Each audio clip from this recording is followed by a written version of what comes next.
everybody, it's Sue and Sal, and it's the middle of June. It's very hot and very dry, and we're going to take a look at our garden.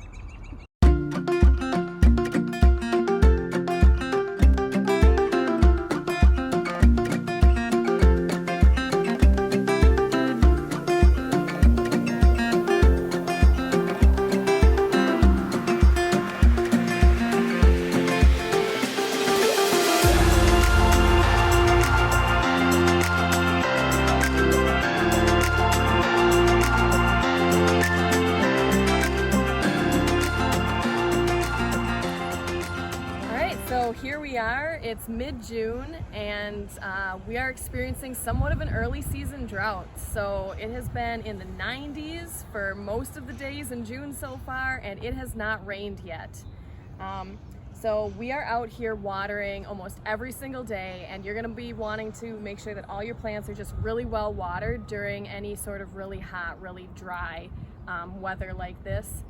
And another thing that you can do to help protect those plants and help keep some of the water in the soil is making sure that you don't have a lot of exposed soil surface. So in our beds, we haven't gotten any mulch down yet, and you can see they're pretty dry right now, so that's why we have to keep watering.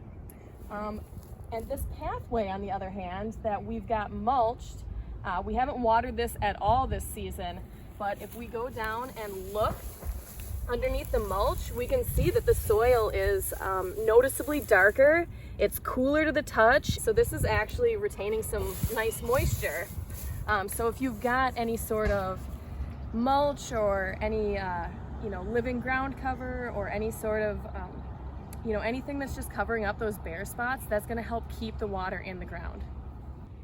One thing that can happen when it's so hot out is that plants can get stressed, and then they want to reproduce, they want to make seed. So our spinach, we got a little bit of a harvest out of it, and then it started bolting, which means it went to flower and it's starting to make seed. And that's a sign of stress that it did that so quickly. There are many different ways that plants get pollinated. Some are pollinated by insects. You can usually tell those because they have a really attractive flower, like a squash flower. Some plants, however, are pollinated by wind. Spinach is one of those. And as you can see, they really don't have anything flashy going on here.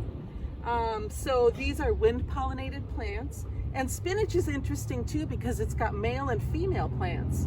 So if you can see here, this is the male and that's pollen coming off.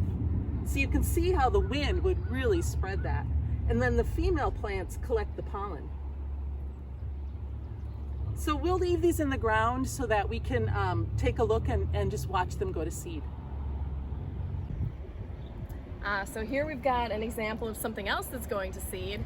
And this one isn't necessarily associated with the weather, why it's going to seed. This is just the right time of year where our garlic is going to be starting to form seed heads.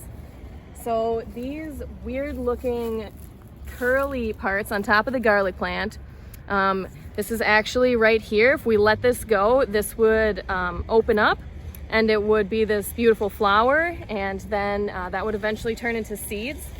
But one thing that can happen if you let the garlic go to seed is that it can take some of the energy away from the plant and they might not have as big of bulbs. So generally what we do with garlic is we pop these scapes off, and they're really easy to just pull off. And these are also edible. So these are a really fun early season way to eat your garlic. You don't need to peel them, you just cut them up and use them however you would use garlic, and they're just a nice little mild flavor. And so this is the perfect time to harvest them when they're just starting to get a little bit curly. So we're gonna harvest some of these, and we're gonna let a few of them go to seed just so we can watch that process too. We have some volunteer plants in our garden. Volunteers are plants that we didn't plant this year but have self-seeded. And so we have here some sunflowers. So we're gonna just let these grow just for fun because they're not in a spot that they're gonna be a problem. And the sunflowers, last year we only had one variety planted. So these should be just like their parents were last year. But we're gonna go and take a look at some other volunteers too. Here we have some volunteer tomato plants. These are seeded from a fruit that fell last year.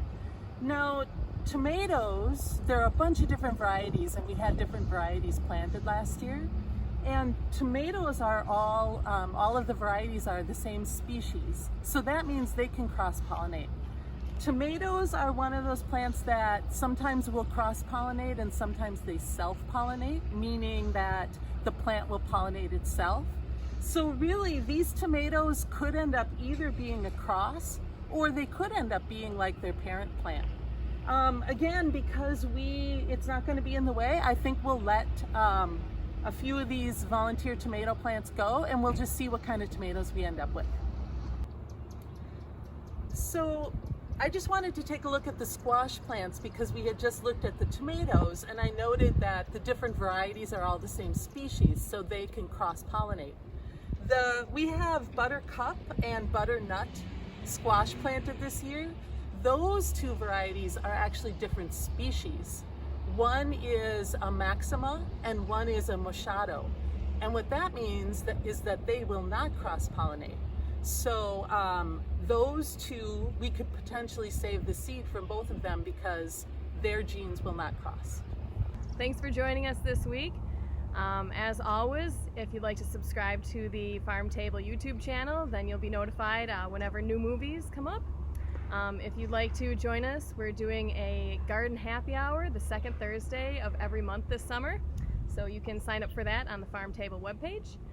If you'd like to support this programming, feel free to donate also on the Farm Table webpage to help us produce content like this. And we'll see you next week. Bye!